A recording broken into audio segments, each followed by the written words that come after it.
Welcome to the From the Heart podcast presented by Orange Kiwi Consulting and Crisp Imaging. Orange Kiwi Consulting is dedicated to guiding family and closely held businesses through significant transitions. You can learn more about their services by visiting their website at orangekiwillc.com. Crisp Imaging is a family-owned reprographics and digital printing provider. They specialize in both large and small format printing, document management, scanning, and archiving. Renowned for their customer-centric approach and top-notch services, Crisp Imaging offers solutions for everything from construction plans and specification books to large-scale exterior graphics and vehicle wraps. For more information, visit their website at crispimg.com. And now, here is the host of the From the Heart podcast, my husband, Ed Hart. Well, Ed, thanks for having me here today. It's a pleasure to see you. I really appreciate this opportunity. Just a little bit about myself. I'm Christie Cooper. I started my company, Cooper Consulting Group, back in 2014. And prior to that, I used to work for Mars like M&Ms and Snickers, worked there for 18 years. As a result of my experience there, I decided to go to school later in life, got a doctorate degree in global leadership and change. And as a result of that, created my own company. So I've been doing that now for 11 years. I have myself and 11 other facilitators and coaches across the country where we do training workshops on topics of leadership development and team building. We do executive coaching. And we also do a little bit of consulting in the areas of sales, leadership, and change management. We both worked at the business school at Cal State Fullerton, and that's how we met. So you were getting started on Cooper Consulting about the time we met, I think. I remember when you were launching that. I think that we maybe met through the Sales Leadership Center at Cal State Fullerton. And now you have this book, Guiding Change. Can you tell us a little bit about when did you get the idea? First of all, it's great to see you. Christie's coming to us from Boise, Idaho now. She made the move that we all talk about. She and her husband actually did it. So they're up in Boise now, braving the cold winters, but that's okay. It looks like it's paying off. Absolutely. So you created this book. Tell us about when you started the idea and how it came to fruition. And then it's launching today, right? Today is launch date. I get the official copy. I have the not for resale. You can check it out, Christy, and see what you think of it copyright. But yes, it is available today to be shipped out on Amazon, which is super exciting. And the book, so when I went to school, I went to Pepperdine. I started out with an EDD. I don't really share this story because I have 2 doctorates and that just seems like too much education. That's all right. But I guess I'm a little bit of a learning junkie. So went to school to Pepperdine, got my doctorate of education in organizational leadership. And I did that I started in 2010, graduated in 2014. And about 6 months later, Pepperdine goes, hey, we have this new program. It's a PhD in global leadership and change. And if you want to get a PhD in that particular topic, all you have to do is go back to school for another year. I'm like, well, that's pretty easy. I can do take some additional classes, piece of cake, and then write another dissertation. Okay, so maybe that's the more challenging piece. 4 years later, I finished my PhD dissertation. And as a result of that research, I surveyed just under 1,700 people. And my goal was to identify how do different personality styles, specifically DISC, which stands for dominance, influence, steadiness, and conscientiousness or compliance, how do those different styles navigate change? That was what I really went on a mission to find. And I just feel like as a result of my life experience, my upbringing, I got really good at handling change because there was a lot of change in my life as a kid growing up. Don't usually talk about that. But so I just feel like this idea of change is just something that I was able to navigate successfully through my life. And I wanted to help other people be able to navigate it as well, too. So that's really the aha moment for the book, I suppose. So I'm going to put myself on the couch for a minute here and put my head on the pillow and let you psychoanalyze. And that's the wrong word. And, I'm just playing with that. But I'm high I on the disc. I'm like influence off the charts. I'm not even close to the other letters. How does someone with my style, high I, navigate change from your perspective? Yeah. So I would say that while you're a high I, we're still made up of all of these different styles. A Yeah. little, right? So you do have a little bit of DS and C in you as well, with that high I style. But typically, the high I, like their need is for connection and belonging, right? So if you think about when you're going through a change, and I'm not trying to put words in your mouth, Ed, so That's fine. I opened it up. You can say whatever you want. don't feel like this applies, but it just might suggest, right, that people who have a high I style generally might have a positive view of the change. They really want to participate. They like change. And I should just also state that based on the research that I did, even though you have an I style, you could have a negative view of change, right? So it really just depends on what the change is and how you view it as to how somebody's going to navigate it, right? So assuming that you have a positive view of the change, you're likely going to go into go mode to help other people try to get on board and make sure that they understand it, that you're kind of like the cheerleader for change, right? You're going to help other people see those changes as new opportunities and how it might be able to help them and or the organization. And typically an I style, right, might find like routine kind of boring. Change is kind of fun, right? Because it's different. The new shiny I object. thrive on it, actually. When we first all moved home in 2020 because of COVID, and it was a radical change, I didn't know how I was going to adapt because I'm so extroverted and I love being around people that I was probably, I don't think I was one of the first, but I know within hours I was setting up Zoom calls and getting everybody in and creating this Zoom community with these weekly calls, and couldn't wait to get back out in the real world and sit on a lounge chair in a parking lot at a restaurant with my buddies having breakfast. I mean, I remember that just vividly with my closest friends and I. We'd go meet at a restaurant one at a time. We'd go into the restaurant, get our food, come out, set up our chairs in the parking lot, 6 to 10 feet away from each other, and start inviting other people in too. Next thing I knew, we had people that we didn't know, on our weekly breakfasts at Rockwell's or wherever. Yeah. That's a great example of just a disruptor, right, of the status quo, COVID, because Yeah. clearly it changed lives. Oh, 100%. How you say you don't talk much about the changes and stuff you went through as a kid. Within what you're comfortable with, how did your childhood drive you to where you are now? So a personal belief that I have is go through, go around, go under, but make it happen, right?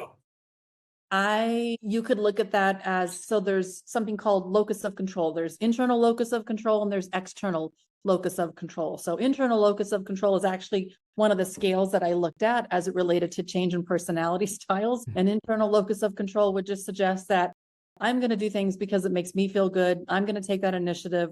I feel like I have things in my control. And clearly not everything, right, is within our control. But overall, right, I don't feel external locus of control. I don't feel like I'm a victim or things happen to me or at me. My glass is not half empty. And so I think just as a result of change, my mom was married quite a bit. So that's just the change that I had experienced. You could say that she and Elizabeth Taylor have a lot in common. There you go, right? Yeah. Lucky number 7, right? Yeah. Right, exactly. Or not so lucky 7, I'm not sure. But True. yeah, just as a result of that, definitely helps to shape how you see the world. When you look at your life growing up, from what I know about you, I've known you 10, 11, 12 years. A lot of words come to mind. One that comes to mind for me is gratitude. And I see that you have a lot of gratitude in the years that we've had many one-on-one conversations. We've worked on some things together. I've watched you through your process of at least part of one of your 2 doctorate degrees. But yeah, gratitude jumps out for me. So obviously, going back to kind of what you said about me with high I and loving change, as long as it's within my values, I guess, I really embrace change. Like when somebody starts a new business, I'm all in. It's like, hey, how can I help you? What can I do to support you? I've not really done it. I mean, to a point, I'm doing it now. I have my own podcast, my own heart leadership group, which is taking off. It's taken me 60 years to finally get here, but here I am. And it's been necessity. It's mother of invention, right? When you look at those, mom having a comparison to Elizabeth Taylor and so forth, you chuckle when you say that. Talk to me about some of the obstacles and challenges and how you see that through the lens of gratitude and how it's gotten you to today. Man, okay, now look who's putting who on the sofa. I would say, as a kid growing up, my mom being married so many different times, I don't want to, it's crazy because people will say, are you an only child? My response is yes, but really, it depends on what part of my life are you talking about, right? Because at some points I had a stepsister with one stepdad. I had two stepbrothers with another stepdad. But I just always go back to, yeah, overall, I'm a single kid. I mean, Yeah. I'm an only child, right? So I think gratitude, because if I want, I mean, I got what I needed, but not necessarily what I wanted, right? I mean, I certainly had a roof over my head, food on the table, might not have liked it because I was a super picky eater. That's a different story, probably. So I think just gratitude. I think one thing I learned from my mom was definitely hard work. Yeah. And if I wanted something, I made it happen. I tell a story about when I was 12 years old, my mom gave me 12 horseback riding lessons when I was 12. And I took all 10 riding lessons. And then when it was done, I'm like, okay, I'm ready for more. I love this. And my mom's like, well, looks like you can figure out how to pay for it. I'm like, I'm 12. I don't have a job and I don't have a car to go get that distance of where I need to go. It's like 5 or 6 miles. Well, maybe good timing, maybe bad timing for somebody else, but her best friend broke her leg and needed somebody to clean her house. So I literally on Saturday as a 12-year-old would go to her house at 8 o'clock in the morning till 4 o'clock in the afternoon for $10 for the day. I'm sure that violates. Yeah. Right. Yeah. Some laws all over the place today, but yeah. But hey, I didn't care. I was just trying to pay for my weekly lesson. So before I could take my lessons, I had to save enough money to get a bike. So I got enough money, got the bike. I literally would ride 6 miles to the stable, go take my lesson for an hour, ride my bike back six miles. It's that story of, you're going to school uphill. Both ways in the snow. Yeah. Right. I mean, it felt like that, but yeah. So I think just grateful because, I mean, those are life lessons, right? I think that just shaped me to be who I am today, and being a mom, a wife, going back to school to get my doctorate degree, still working at Mars and not just like part-time, right? I mean, I was a sales manager and had nearly a dozen states that I was responsible for. That's just a lot, right? To have to juggle. I think so grateful for all those experiences definitely shaped me to be who I am. Sorry, that was probably a long story. No, it's good. And I'm thinking about how I'm sure that shaped you as a mom and as a wife, because you definitely have, from what I can tell, a pretty solid foundation in your family now. And sometimes we take the solid foundation we were given and we build on it. And we keep that solidness, if that's the right word, throughout our lives. Other times we take the rocky foundation and the sand or the dirt that we grew up on, figuratively speaking here, in some cases, literally. And then we can go build that rocky or that solid foundation. And other times we take the hard foundation or the tough one and it just stays tough our whole lives. Sounds like you've taken a lot of the challenges and turned those into some real solid. And I've seen your relationship with your family, and it's really inspiring to watch. We just celebrated 40 years 3 days ago, actually. Wow. You got married at 10. That's awesome. Child bride, literally, huh? So very good. Well, congratulations. That's fantastic. I love that. Maureen and I hit 32 in July, second marriage for both, but this one seems to be sticking. 32 years. Congratulations to you. Yeah. Thank you. Yeah. I can't believe I found a woman that would stick with me that long. So you have a lot of inspirations in your life, obviously the childhood and some of the things that you learned. I'm sure you could talk a lot about some of the people that molded you. In your book, Guiding Chains, I saw that you said that the design for the book was inspired by Brene Brown's Atlas of the Heart book. I have not read that book. I've read a bunch of other Brene Brown works, and I've watched her podcast and her Netflix special, which is one of my all-time favorites. Can you talk about how either Brene or others have inspired you as you've gone on this journey for your book? Yeah. One, I love that her approach is research-based, but she also makes it practical, right? Where you can apply it to life, which is great. So I feel like this book has some of those components. And with Guiding Change, I think when I think of change, especially living here in Idaho, I think of 4 seasons, because now I have 4 distinct seasons, where when I lived in California, right? I mean, it's just a solid certain temperature overall, right? I mean, you've got, what is it, May gray and June gloom. Right. Yeah, that's the big weather changes we have here. But definitely 4 distinct seasons. So just as a result of that, there's a lot of, I mean, basically every image and picture that's in the book is based on nature, just because of the change that I feel like I see in nature was the purpose for that. I feel like there might have been another part to that question that I didn't answer. Just inspirations, others that might have inspired. I mean, I like the guiding change. I like the title of the book for a lot of reasons, like we talked about. And you're right. I mean, we've all been through a lot of change, some much more than others. Some people are very resistant to change, as you know. How do you so you worked for Mars, 18 years, family business, one of the oldest and most successful family-owned businesses in our country. Most don't think of them as a family business. They think of the candy bar that you buy at, the grocery store. Talk about how working, because a lot of the audience for my podcast are family-owned business leaders and owners, because that's the space that I, as you know, live in. Talk about, first of all, your experience working there, and was the family aspect of it? I know it's a big company and had years of history before you and years since you, but how did the family dynamic tie into your time at Mars? Yeah, great question. So I worked for a pet food company called Neutral Products. I worked for them for 7 years, and then Mars bought our pet food company and then became one of the business units. And Mars is actually the world's largest pet food manufacturer. They are not just a candy or confection company. I mean, they just have roots in other industries as well too. And one thing that I really loved about them buying our company was just how they invested in learning and development in all of their team members. My why, if you will, is to inspire learning and leadership development so leaders and teams can be their best. So anytime I have the opportunity to do that, I love it. And I feel like that my why serves me not only in my business, but in my personal life too, because my team is my family, right? It's not just my work team, but it's my family unit as well too, or my friend unit as well. Another thing that I felt was very useful as a family-owned business was they could move fast if they wanted to, right? They weren't red tape, unlike other industries that just have so many hoops to jump through. And my style is DI, so I definitely don't like that red tape. I don't like anything that's going to bog down me from moving the ball farther down the court, right, to getting to the end game so I can win and have victory and whatever it is I'm trying to achieve. Yeah. So love the fact that limited red tape, they were really open to new ideas and doing new things. One thing that would also have resulted as a family business is they really wanted individuals to move around to different business units.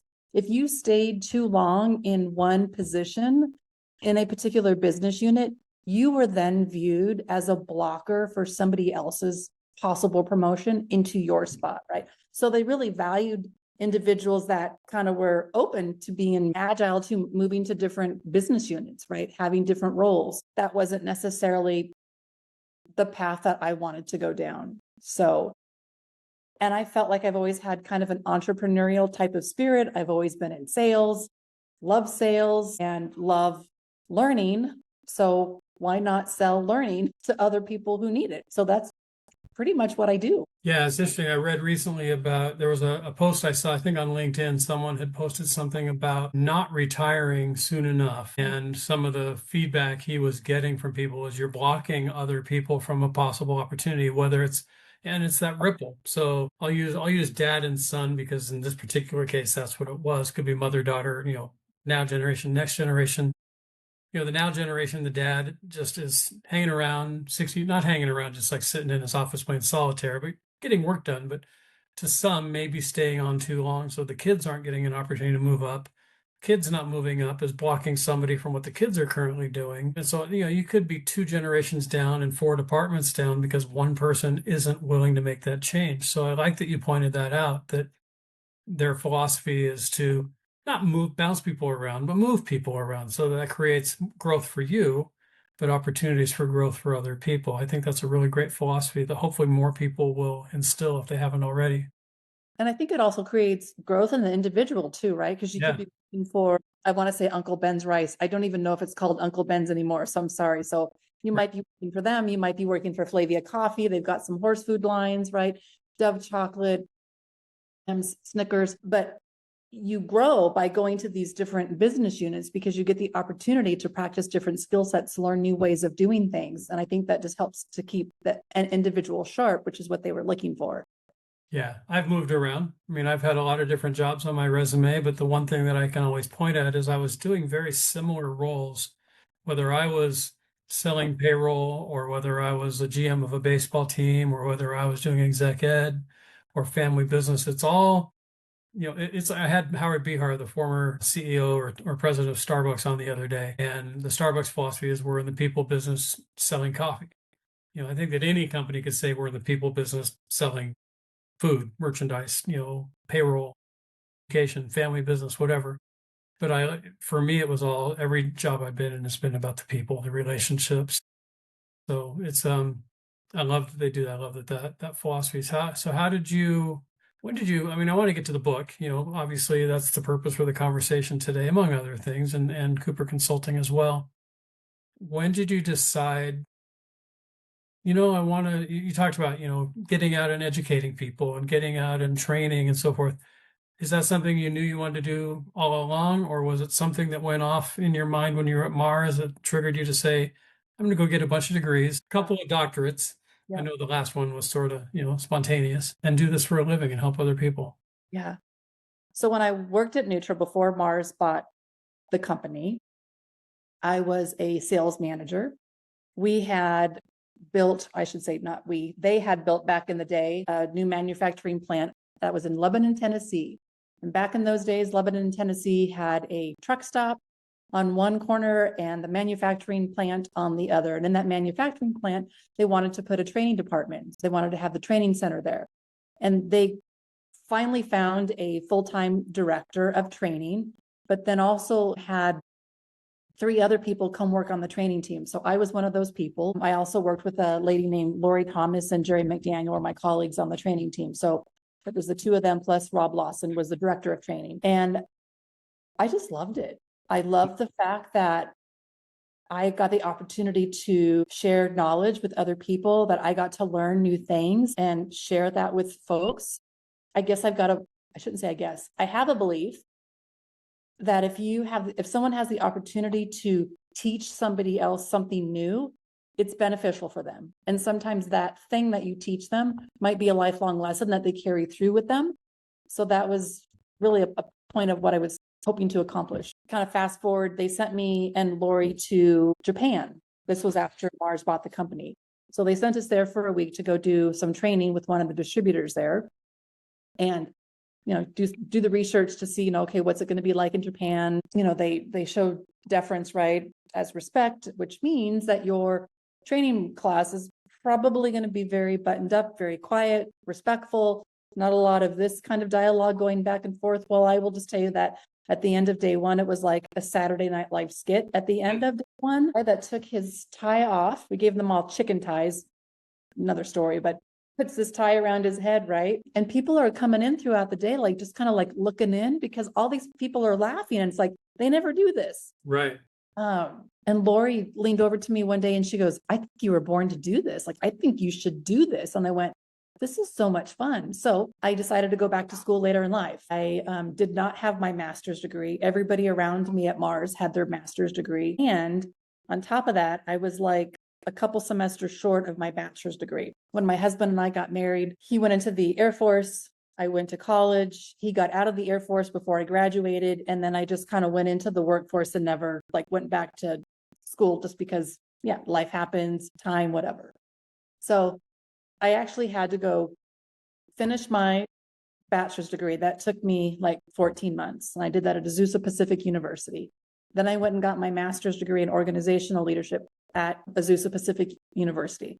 They had a program that was for adult learners that basically was every Tuesday. I did that for 22 months, 5 o'clock at night till 10 o'clock at night, like clockwork, never missed a class. And then went and did my doctorate degree. I kind of forget where I'm going here with this story because I feel I'm going to pin on Lori for a minute because it got me thinking. Your friend Lori that you worked with, I was doing training. I was working for a company, Control Data Corporation, out of Minneapolis in Southern California and Costa Mesa. We then became Ceridian, a payroll company. And I had been through a total quality management training program just as an attendee when I worked at Allergan in my early 20s, my first job out of college at Pepperdine. And got this certificate and proudly put the certificate on my cubicle. It wasn't a wall, it was a cubicle. I was in sales at that point. And the regional director for control data was visiting and came by and shook hands with me, saw my certificate, said, "Hey, what's that all about?" I told him, and then a day went by, and the next day he was back in town and he saw the certificate again, came over and said, "We're implementing a TQM program here at Control Data Corporation. Can you come talk with us for a little bit right now, just about more, him and his colleagues from corporate and my boss and others." So next thing I know, I'm 26, maybe, give or take a year or two. And I'm sitting in a conference room with these executives and my boss. And, I'm just like the worker bee out at the cubicle trying to sell payroll. And I'm telling them all about this TQM program. And that VP of operations for Control Data Corporation took an interest in me, had me do a training class like within days. I had to design from scratch a TQM class for the management team there. And when that was over, he came to me and he goes, "You were born to do this." It's like, "Really?" He goes, "Yeah. How would you like to be our regional training manager, then director in my 20s for Control Data Corporation and go all over the western half of the United States training our teams on this? We're going to buy a program and you're going to train that program, not your own." One person took an interest and said, "You were born for this," kind of like Lori, your colleague, said to you. And how it's amazing how one person, I guess the moral of my story, and for anybody listening, is how one person can really make a massive difference in the trajectory and career path or life path for another person. So if you're listening, think about who that person was, or think about who that person, you can be that person too. So anyway, I asked you a question, you went one direction, then I took it and went another direction. But I think the moral of the story there is just the people around us, the people that we inspire, the people that teach us, motivate us, inspire us. Yeah. Yeah. And it was pretty much at that moment that I decided, I think I am going to go all the way and get a doctorate degree so I could be seen as being credible, expert, right? Because I'd been in sales for so long. So I felt I needed to change my own brand, and then decided that when I graduated, I was going to start doing my own thing 100%. And that's exactly what I did. How'd you land at Cal State Fullerton? I had a colleague named Bobby Lambie actually call me up and said, "Hey, we're looking for some adjunct professors. I thought of you. Would you be interested? It's teaching advanced business communication." And I literally had just started my own company. It had been about a year. The nice thing was that in terms of at the end of that first year, I had made the same amount of income as I did when I was working at Mars. So I felt like I was still whole. That's nice just as a plan B, or a, just in case something happens. So I start teaching there. And then we did our professor evaluations, which means you submit a binder about yourself, included a resume, and then they also ask, what other classes are you qualified to teach? And that's when I sent that, not knowing that they had a class on managing the sales force and professional selling. Like, who would have thought that was actually out of college? Literally, there was a professor, I'm drawing a blank on his name. He was going to go teach at like someplace in Kentucky, or I think maybe Tennessee, maybe it was Knoxville. And he was the professor that was teaching those two courses, managing the sales force and professional selling. They said, "Hey, we'd like you to teach these." So then I started teaching those, and I was like, just super passionate. Whatever the book was that he was using at the time, I'm like, we're not using this. Yeah, there's got to be something else. Stuff, right? That has to do with, not theoretical stuff that really doesn't apply in the real world of sales. So just try to make those two classes just as real world as possible. Yeah, I enjoyed it. I was asked to teach a couple of weekend classes for the Sales Leadership Center there as well. And I created it from scratch. I used my own real life experience and some materials that I had over the years. And yeah, I think you do a lot of training on DISC, because we've talked about, you do Myers-Briggs. I know we've talked about StrengthsFinder in the past as well. Can you talk a little bit? I know I'm kind of going all over the place a little bit here, but just what I love about doing these interviews is it's like a real life conversation. I have notes on my iPad in front of me, but I haven't really looked at it more than twice, and I may not. But I've had a lot of conversations with a lot of people recently. I'm working with a client up in LA right now, and they've asked about, MBTI and DISC and StrengthsFinder, and I'm going to come in and bring an outside person with me on a couple of those, but I'm going to do the StrengthsFinder as well. Can you talk a little bit about the why behind each of those, and I mean, do you just like, I'm always going to do this with a client, or does it really depend on what they're looking for before you decide, what your diagnosis or prescription is going to be? Yeah, great question. So sometimes I feel when clients come to us, there is somebody in the organization that maybe has done DISC in the past, or Myers-Briggs, or Strengths Finders. And because they had a good experience, that's what they want to bring into their organization. They're things very differently, right? So Myers-Briggs is measuring, has 4 different preference pairs: extroversion and introversion, which is just simply, how do I get energy, right? So if I'm tired during the day, what am I going to do to recharge my batteries? Sensing and intuition, this is about how people take in information. It's the first step in decision making. How do I actually make the decision? That's about thinking or feeling. And then how do I organize life? That's about judging and perceiving. And judging doesn't mean that somebody's judgmental, or judging and perceiving doesn't mean that somebody has some secret sixth sense, just the words are used. Just the simplest way to explain it. So DISC measures things very differently. When we look at I for influence on the DISC, 4 different DISC domains, there is some correlation that I think it's approximately 76% of people who have a preference for I also have a preference for extroversion, but it's not that in every case, right? So I'm one of those people, I have a preference for introversion, and my style is DI. The C style, so conscientiousness or compliance, these folks tend to have 74%, I think is the number, have a correlation to introversion. So again, not always in all cases. That's about the only correlation that one can make between DISC and Myers-Briggs. Strengths, Gallup Strengths, is measuring really what are the things that we're really good at, right? It's got 34 different themes, it looks like that. And the chances of you having the same top 5 themes as somebody else, it's like 1 in X number of billion, right? It's just ginormous number that it's just so unique. And what I love about Gallup is that they say, we prefer that you only take the assessment once. So you've got, let's just say, your top 10 strengths, which they would say your top 10 tends to stay the top 10. Maybe they change the order. And then the bottom 10 tends to stay the bottom 10. And then you have the middle of the pack, right? But kind of like those 3 distinctions, if you will, kind of stay the same, but they just might change up a little bit. And the idea behind Gallup Strengths is the company really wants people to exhaust, right? Like all the good things that you do as it relates to the strength, right? We're not saying, hey, don't ever not consider strength, like why number 32 is number 32, right? It's not about, hey, how do I make 32 become 7 because I want woo, or because I want to be a maximizer. It's to say, okay, understand that, be able to mitigate it, right?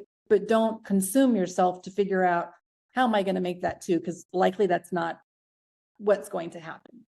Yeah. It's interesting as you go through those, and I've taken them all. I've done a lot more with, I'm least familiar with DISC, most familiar with strengths, and pretty familiar with MBTI. I've taken that. I've always been ENFP.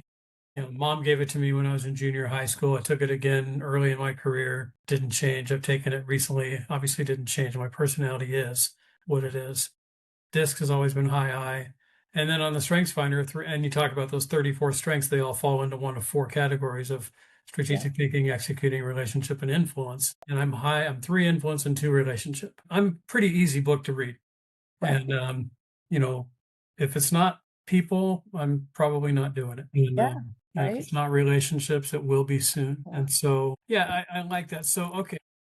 Sorry, we're 40 minutes into this and I haven't even given you a chance to really get into Guiding Change, your book. So we've talked about the impetus behind it and getting to it. Talk about the process and talk about tell us about the book. I guess would be the open essay question. Tell us about the book. Who's the audience? What are you hoping this will accomplish? I know it's just being released today, but you've had some feedback already. What's that feedback been like? Lots of questions, but take it anywhere you want.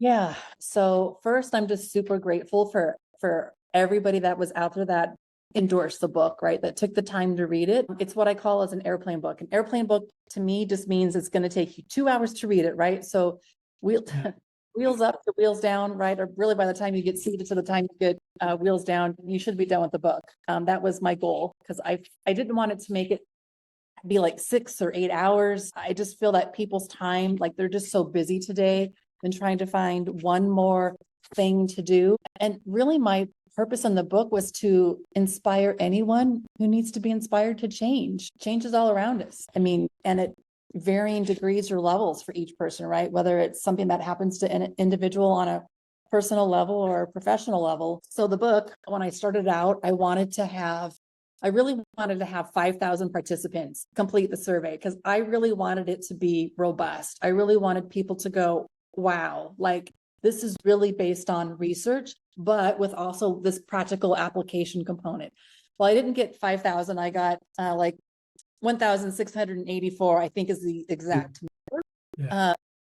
Massaged, just took a look at all the data that was there and then threw out some of those responses because we felt that maybe people answered too much one way or too much another way, right? So just trying to get those outliers out of that data set. And it probably took me 2 years to get the data.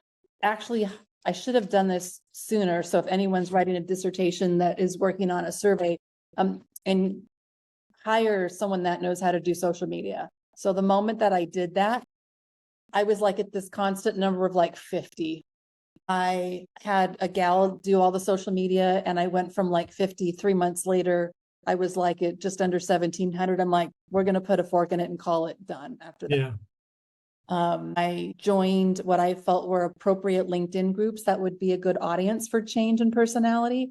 And I want to say I had the opportunity to reach out to like 2.1 million people with all these different groups to get feedback for this survey, analyzed all the data. And the crazy thing, Ed, is that when I was doing the research says, hey, there's not a lot of research as it relates to personality and change. So I went, well, this is a good rabbit trail to go down, right? Yeah. And then I kind of thought, well, like, why is that, right? Is it because people can't find a connection? So then I decided I'm going to look at research. I'm going to research change models to see, okay, like I looked at 130 different change models. And only one of them was like remotely close to thinking about change on a psychological level. And that was William Bridges. But even he didn't like talk specifically about personality. So my goal was to then make some connections between change, personality styles, right? How these different styles navigate personality. So in the book, I mean, there's a variety of different chapters, but there's some chapters that talk about the change curve, which is based on Elizabeth Kubler-Ross's model, the grief model, the 5 stages of grief. A lot of folks in organizational development have said, hey, this is a great model to use as it relates to organizational change because people kind of go through something similar. So Yeah, and grief can mean a lot of things. It's not just somebody in my life died, but it can be I lost a job, I lost a coworker, not to, passing away, but someone moved to people who worked with you at Mars. You left and there was some grief there. And it was some grief for you because it's something you left. Grief can look a lot of different ways. And in the book, I do talk about survivor guilt, right? So because if there was reorganizations going on, those who were left, I mean, obviously they were happy, grateful, right, that they got to stay. They could have been angry and ticked off too. But that idea of survivor guilt that, they're here and their colleagues not, can just be really hard. And that was just something that I felt because there was people that were leaving the organization that I really enjoyed working with, right? My best friends at work were not there, and you just can't have that same level of business conversation because now they're working for a competitor. Yeah. So yeah, I talk about that in the book, and it's just hard, right? When you don't have that same, I'll just say, level of belonging in an organization. It's my belief that if you think of Maslow's hierarchy of needs, right, belonging in the middle, if someone feels like, hey, the marriage is over, I don't mean literally, right? But like just, you just don't feel like you belong in that organization. They might stick around, there'll be a quit and stay, right? Or maybe they're looking for, the next thing, but it's really hard for folks. Yeah, I've worked on teams in my career where there were 4 or 5 of us, 80 of us, 10 of us. And I got to tell you, logically thinking, as I'm thinking this through, about to say it out loud, it makes sense. But at the time before I started thinking this out loud, it might not have. But the smaller teams is where I really felt like I belonged more. Because in a larger team, it was easy to get lost in the shuffle. I'm one of many. Am I really making an impact? If I put my fist in the water and pull it out, the water replaces the hole. There's a ripple, and I talk about that in previous shows as well. But that sense of belonging is huge. And when you don't belong, it's hard to stick around. So we'll talk about the word guiding. I know we talked before we hit record about why guiding change and not leading change. And part of it is there's another book out there called Leading Change by Cotter. But guiding change. Talk about that word guiding, because there's a lot of other words you could have used besides leading when you chose guiding. Why guiding? Well, I think guiding is, I can't make you change. I can't get you to change your behavior, right? So I guess with guiding it, to me, it's just like I'm kind of shepherding you along a path, right? I think it's also about me trying to create a motivating environment in which somebody can be their best and do their best. Yeah, I think it's just really more around this idea of guiding. I used to think of myself as, I just picture a school bus. And I'm trying to, you talk, there's the phrase of, make sure that the right person is on the right seat of the bus, right? Jim Collins, yeah. Right. But I almost think that my role when I was at Mars was like a crossing guard a little bit, right? I mean, I'm trying to get people from one side of the street over to the next side of the street, not getting hit by anything, but doing it in a way that's safe, but making sure that they can walk there themselves too. So I think, yeah, guiding. A guide, when I think, and taking that a step further for me, when I think of a guide, I think of safety. Tour guide is somebody who's been there, somebody who can take you through something that they've accomplished. I can lead someone somewhere maybe that I haven't been. We get together and I can lead them there, or be led by someone who's not been there. More effective leaders have been there, but a guide is someone that, again, maybe these crossed your mind and maybe they didn't, but when I think about it, tour guide or what have you is someone who they know that area inside and out. If I ask them a question about anything, when I was 17, my parents and I went to Europe. We had a tour guide for 3 weeks. We were on a bus. We talk about buses. We were on a bus for 3 weeks, but we knew Nick, and I remember his name. Any question we had about any of the 8 countries we went in, first of all, he spoke all the languages, which was phenomenal. And at least I thought he did. He could have been speaking Russian the whole time, and it sounded German to me. I don't know, but I thought they were communicating back. So I figured that he was probably speaking their language. But that guide is someone who's been there, who can take you somewhere that they've been, and you have more trust in them. I think we need to use that word guide more frequently for that reason alone. I appreciate that story. Okay, go ahead. Go ahead. I was going to say, open the book. You have it in front of you. Chapter 1 of a book typically is the let's hook them. Don't read the chapter to us, but what's it called and what's it about? So that when I pick it up, and I'm not going to wait till I fly to pick it up at an airport, I'm going to get it sooner because I don't have a trip planned and I don't want to wait until I do. I have a lot of 2-hour windows where I can sit and read though, and this is going to be one of the next ones. What's the chapter called and what's it about and why are you so proud of it that you put it number 1? Chapter 1 is why is change management important? I love each chapter also starts out with a little quote. So I'll read this one. It says, in any given moment, we have 2 options: to step forward into growth or step back into safety. And that was by Maslow. And so in chapter one really is kind of building up the business case for change.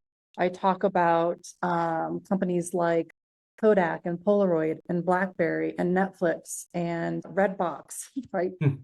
That, maybe chose not to change or just didn't feel like they were ready for the next step yet. There's a statistic that I talk about here, which everybody uses the same stat, drives me crazy. Says something like 50 to 70% of change management programs fail, right? Okay, well, that's just the definition of insanity. If we know that's the case, then why do we keep doing the same thing over and over again, right? Cracker Barrel, excuse me.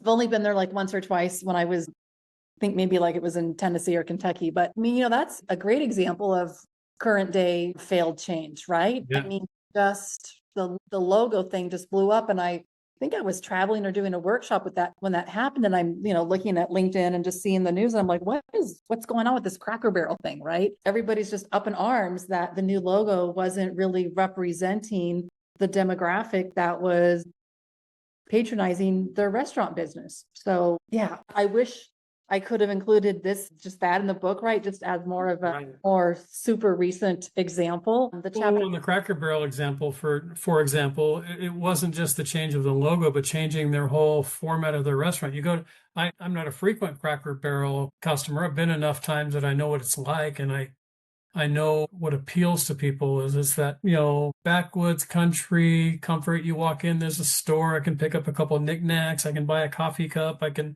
find something that's native to that area that's really cool. Then I can go have country fried steak and a home cooked feeling type of meal and come back through the store and and now it's like, let's, no offense to Denny's, but let's become Denny's. Let's get them in, feed them, get them out. And that's not why you go. To me, it's a brand who didn't understand what their brand was. And that change, I think that, it took hours, days at most for them to recognize, yeah, this probably wasn't the right change.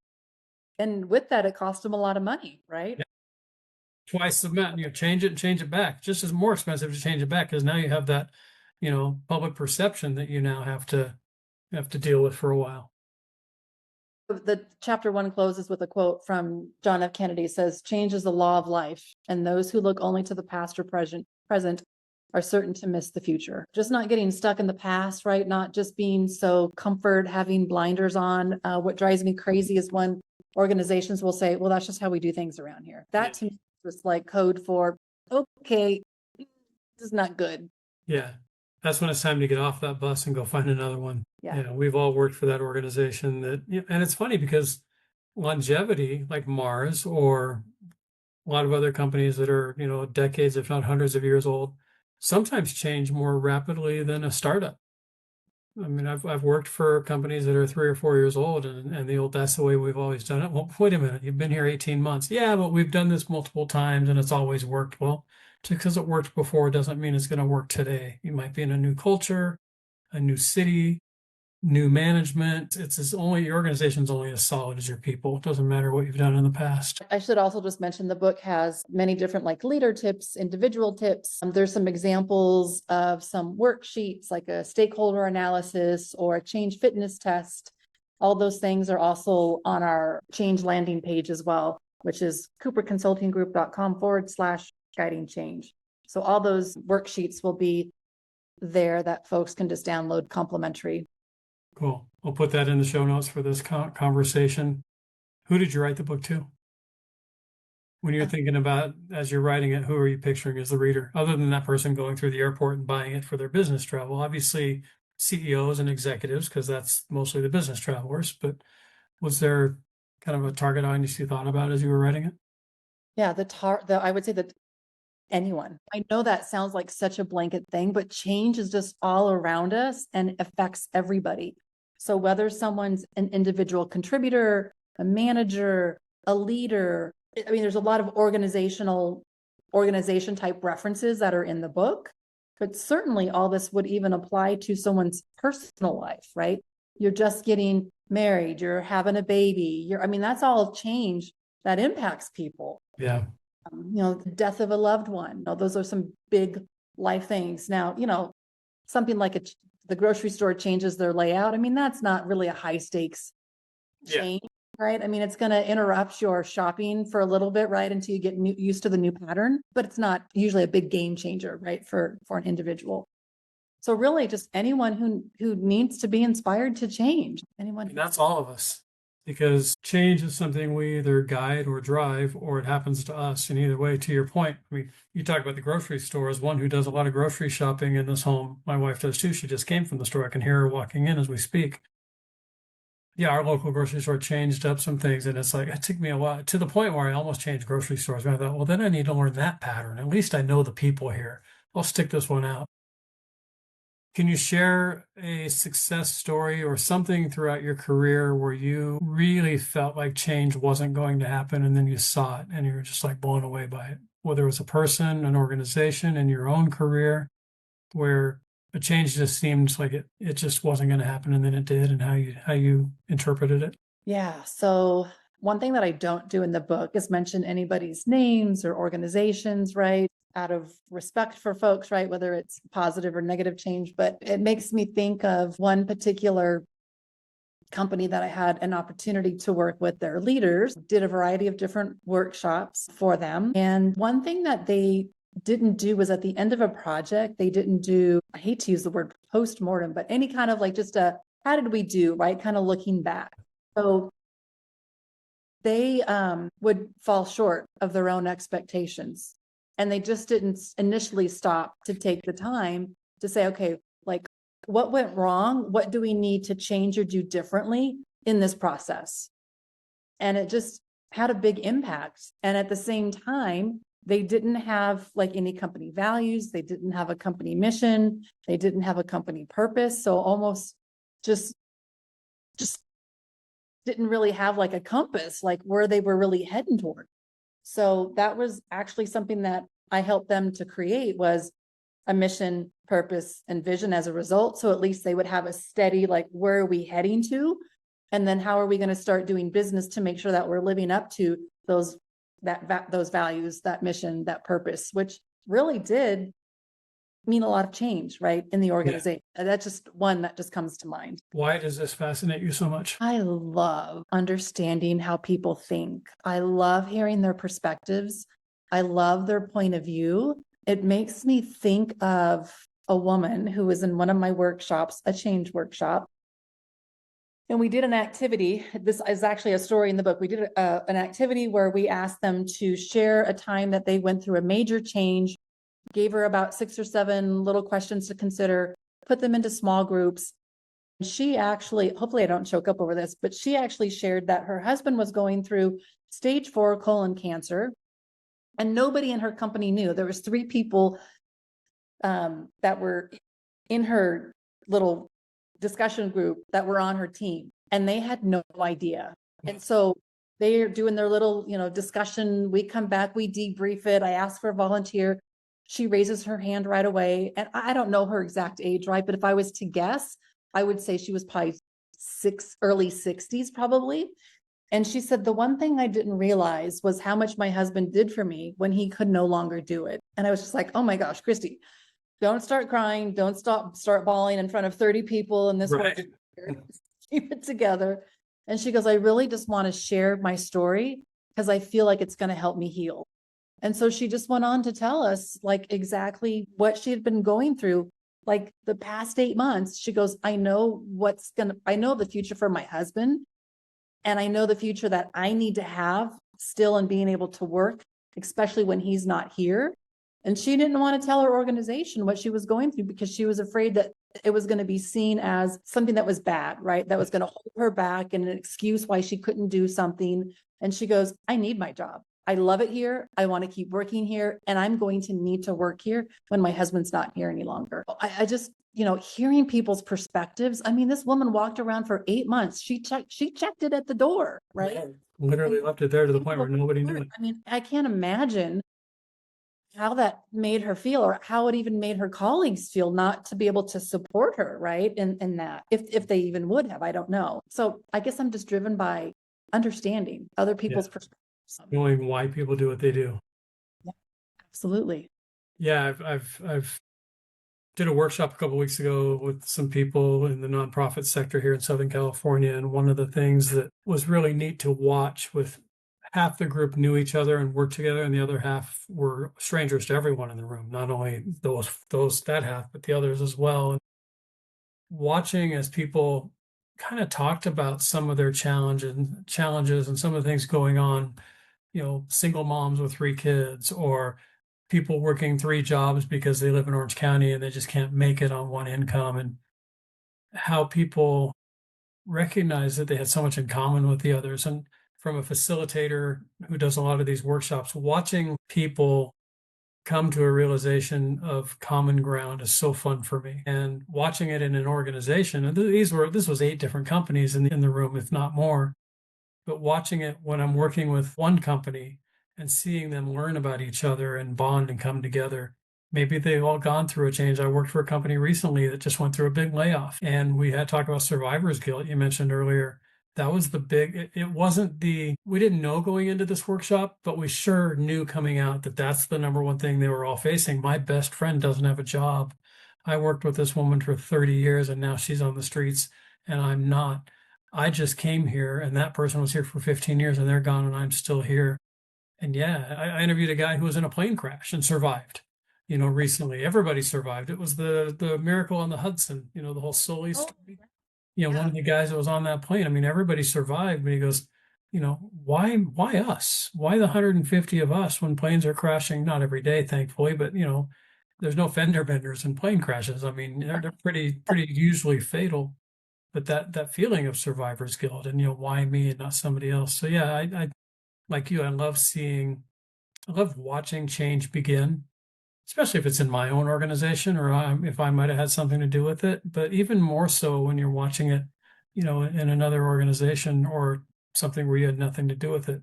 What do you tell somebody who's working in an organization, we're kind of wrapping up, where change is happening around them, but they don't really have control over it? What advice do you give that person? Because there's a lot of us in that situation where change happens to us. Yeah. Well, I would say I mean, there's a quote that a consultant named Margaret Wheatley I've seen it posted where she said, people aren't afraid to change. People change all the time. But what they don't like is when change is imposed on them. And so, change may be imposed on us, right? It's not what we want to have happen. But at some point, I need to find a way to navigate through that change, right? It's going to be up to me to understand how am I going to do that. So it's really, what is the behavior that I'm going to choose to take when that change is happening? Because that's really the only thing that a person is likely going to be able to control is how they're going to behave. So Yeah. how do you want to be viewed? Do you want to be viewed as the blocker to change? I mean, and there's going to be a whole bunch of baggage that goes on with that. That's not a good thing. Or do you want to be viewed as somebody who's trying to help get to the end game, right? Now, I'm assuming that the change is a good change, right? That Yeah. we're moving towards something positive in the end, right? And then it's just really about resilience, right? So this idea of people being able to bounce back productively when they see things that might be bad happening around them, right? And so maybe they're perceiving that change as being a bad thing that's happening. But how do you bounce back from it? Yeah. And sometimes change happens to us and it's not a good thing, but that perspective. I mean, I've lost jobs and looked at the time as, man, I sure wouldn't have made that decision because it happened to me. But even second guessing the person who made the decision, Yeah. to your point, is perspective. There's two books that I'd recommend just about perspective related to the Holocaust. And I think I have a little bit of my grandparents were born and lived in Holland, and during World War II, they would hide Jews basically in their house. And my grandmother would tell me stories of the SS would come through, and there was one soldier in particular who would sit down and play with my uncle, who was probably, I think she said 7 or 8 at the time, because he had a son his age, and he would just play like with whatever jacks or whatever he had at the time. But there's 2 books. One is, Search for Man's Meaning by Viktor Frankl. And the other one is, it's a book on happiness. I'm going to have to get back to you on the exact name, but Okay. it's a Auschwitz survivor story. And both of these folks, right, survive concentration camps, live through it, right? I mean, that's got to be like such a, crapshoot, pardon my French, right? That you even like survive that, because there's no, like, how do you help those choices, right, for your survival? And so both of these individuals said, basically, in these moments, the only thing that I had control over was my thoughts. And it's just, Yeah, it's powerful. yeah, definitely. Yeah. Why does that make you emotional? And heart. Thank you. We can cut this out if you don't want it. So close, but not so close yet so far. Yeah. Why does it make it so emotional? I think just because just stories that my grandmother would tell me. Yeah, just stories that my grandmother would tell me. I'm just grateful, right? There's that gratitude word again that I'm recognizing you for the last decade. Yep. Yeah. Yeah. And you've, gosh, full circle on this conversation. You had a lot of change thrust at you that you didn't want growing up. We all have to a point. We've all had change, but some of us, nothing. My parents moved when I was 12, but I wanted that change. They tried to move many times before and I didn't. So we did that kind of, I was the youngest of 5 kids and I was the last one home at age 10. And so I had a little bit more of a vote than maybe my siblings did because it was just me and my parents. But yeah, I mean, you're a living example of what can happen when change is thrown at you that you don't want. And, you probably didn't like look at it as a 9-year-old, go, hey, this is great. Look what it's doing for me. We don't often recognize when we're in it. Number one, we don't recognize that we are in it. Sometimes we don't recognize that till we're out of it. but we also don't recognize what it's doing for us and shaping and molding us until we're way out of the woods. And when I'm in the forest, all I see is a big tree in front of me and I hear scary noises and I see another tree and more noises and I'm scared to death. And when I get through that forest and I look back, it's like, man, look what I just got through. That was pretty cool. Whoop, here comes another forest, but at least now I have the knowledge that I went through that one and I made it through. So the next one coming, maybe I'll make it through that one too. Change fatigue, right, is a real, Yeah, right? sometimes organizations are changing things so much that, people literally are just mentally and physically exhausted from change. So True. Yeah, sometimes as leaders, we need to just keep the status quo for a while, just to let things settle, let our people kind of get their feet on the ground or underneath themselves again. Yeah. So how do you talked about cooperconsulting.com/guiding change to reach you for the book? Just in general, if people want to work with you, they want to bring you in to help them lead the change they're going through or help them maintain a change they've just been through or guide their team, what's the best way to reach you? Yeah. Christie, CHRISTIE at cooperconsultinggroup.com.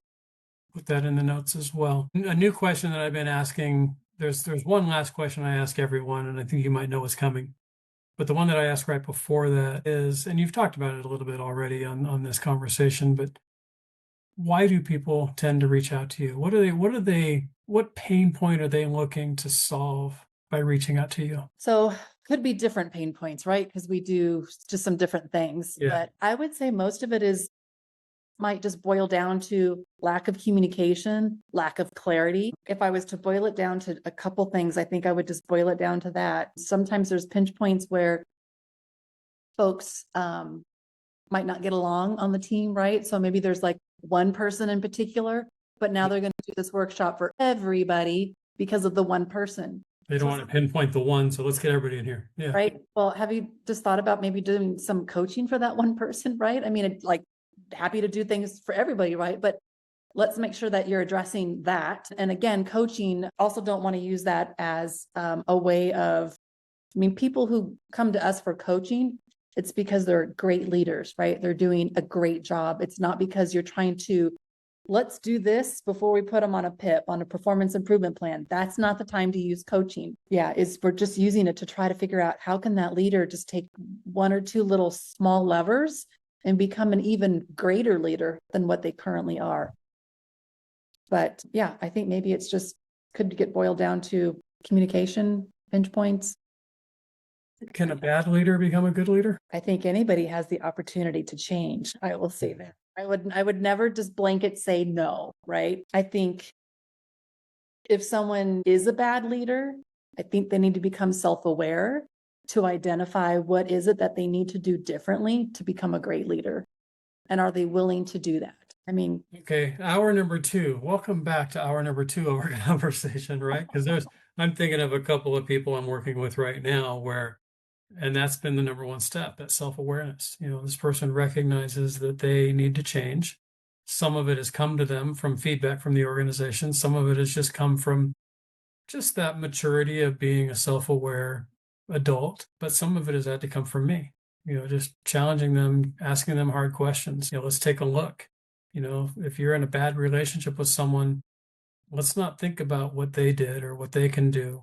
Let's just think about what we can do. Forgiveness has been a big topic that's come up in the last couple of days in our world for obvious reasons with Erica Kirk and saying, I forgive him. And those are words that I've written about just since Sunday and others are writing about. And everywhere I go now, it's pretty powerful. And sometimes it is about forgiveness, but sometimes it's just about, I don't know how, so last quote, second to last question. I promise you my last question that's coming. Second to last question. And I'm not asking you for some free coaching for my client, but in a way, if you're working with someone who has been labeled as just, they're not a good leader, they're not a good people person, yet they're in charge of a team, what would be the way that you would help them become self-awareness is self-awareness. It doesn't come from the outside, but as coaches, we can help them.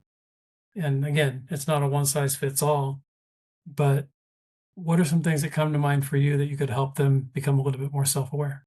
I guess first I'd really ask is, do they really want to be a people manager? Is that something that they desire, right? Or did they get promoted into that position because being a manager was the next thing to get promoted to? when maybe they say yes because of the title or the salary and they do it. But if somebody has been, I think the one thing that I would do is I would use a 360, that I'm just going to take an assessment on myself and invite everybody else.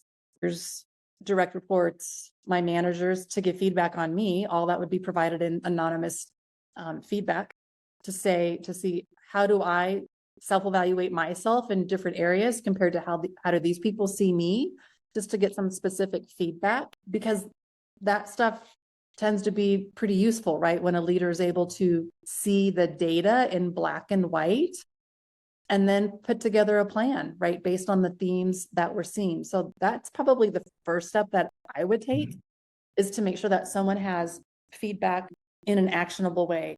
And not that I'm promoting any particular survey, but I like the Korn Ferry 360 survey the best. And one of the reasons why is that it also talks about 10 career stallers and stoppers. So here's 10 things that, if maybe you demonstrate one of these 10 things, it literally is just what it says. It could be a career staller or a career stopper. Yeah. And those types of things that people, leaders, managers should be aware of and work to get under control, right?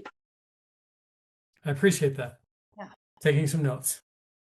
No, and I've been through that with, as a leader myself and in organizations where I've felt like I was blocking somebody, and I had to really take a closer look at myself and what am I doing? One big thing that I overcame was, and I was told this 20 years ago when I had a pretty big staff, is that I didn't delegate very well. And the excuse I gave was, well, it's just easier for me to do it because then it'll get done and we can move on. What my team heard was, I don't trust you. Yeah, I exactly. don't want to take the time to invest in you. I don't trust you. I've done this before. Let me just do it again. And there might be some truth to the fact that it might happen faster if I just jump in and do it. But my team just heard, he doesn't trust me. He doesn't think I can get it done. And I'm not going to learn now because I didn't get a chance to do it. So, well, and it's not a scalable strategy, right? I mean, because if you keep taking everything on yourself that comes up, I mean, what's the point of the team? yeah, delegating's been a hard one for me in a lot of ways, personally and professionally, for sure. And it's definitely a challenge. And I have to always look at the fact that, is it because I don't trust the other person, or is it ego? If I do it, I get the credit for having done it. If somebody else does it, yeah, I'm still on the couch for that one. So You for considering those other things too. yeah, well, there's a lot for me to learn, that's for sure. Well, I love doing these conversations because I get to, I get to talk to intriguing and wonderful people like you, a couple times a week for an hour or so, and I learn a lot, and hopefully the audience is learning as well. A lot more questions. The open essay, what did I miss? What did you want to talk about with the book, or anything else that we didn't touch on? And then I'll ask you my last question. Well, buy the book. There you go. And I'll put in there, is cooperconsulting.com/guiding change? Is that it's through Amazon and all those other places. Yeah, I mean, you go to Amazon, just type in guiding change in my name. It'll pop up. Yeah, I mean, I guess there's other topics in the book that I also talk about, things like psychological safety and how that's important, especially during times of change. People are out there practicing, trying to do a new way of doing something, right? And all of a sudden they make a mistake along the way. Okay, are we in the middle of brain surgery? Well, okay, that mistake might matter, right? But if it's not, are people allowed to make a mistake, right? Just as a part of the growing process. I also talk about inclusive leadership in this book a little bit. I would also say, when it comes to inclusive leadership, so there's a survey that's in the book. It actually has survey questions that are in there.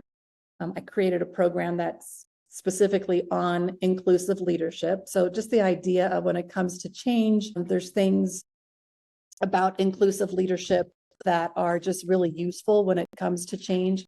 Topics like being open-minded, being empathetic are super important when folks are going through change. And the empathy piece, Korn Ferry would say it's the competency of the 21st century, that if someone's not good at empathy, if you're a leader, find a way to get good at it quick. And I guess my personal belief, right? Because these are just my personal beliefs. So my personal belief about empathy is that in order for someone to get better at empathy, they need to do the thing. Like, I can sit here and give you 3 tips on what you can do to improve your empathy, but you need to do the thing, to go through and feel it. And you might not feel everything right yourself. Yeah. in order to become more empathetic. And most of us know what that thing is.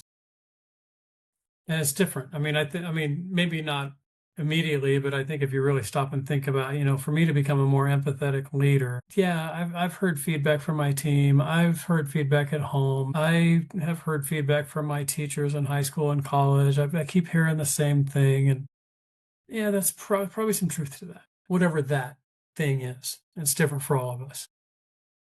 And then on the line of inclusive leadership, and there's other things like being curious, having courage, being flexible, tolerance. And those are all things, leveraging differences are just good things as it relates to change as well, too. But just seemed appropriate to include. Well, I can't wait. I want my autographed copy soon. So I'll go on and buy it today, but I want my autographed copy too. So next time I'm either up there or you get down here to Southern California, or just I'll send it to you. You sign it, send it back. So We should grab a cup of coffee, a cup of tea. Whatever, either way, right? Cup of tea. So, sure. All right. Well, my last question, and it's sort of we've talked for an hour plus. You've shared this with us already, but I'm going to give you just time to just wrap it up in a bow and finish the conversation and share with us, Dr. Christie Cooper, what's in your heart? What is in my heart? Really just trying to help individuals and leaders trying to be their best self. How can they be their best self at home and at work to help others do the same thing? I mean, you can look out, in the news and see things that you like or don't like, whatever. But I feel like life is a choice, and how people approach it really is a choice. It's how you choose to behave. And someone might say, well, you made me do that. Yeah. You still had a choice on how you were going to behave, right? They might have got your goat, so to speak, right? Push the button, poked the bear, if you will, but you still choose how you're going to behave. And life is too short, right? I mean, obviously, as we've seen in the world today with Charlie Kirk, I mean, life is definitely shorter for some than others. And so just live in the moment, be a good person, help others, be kind, be grateful, and I think blessings will come around as a result of that.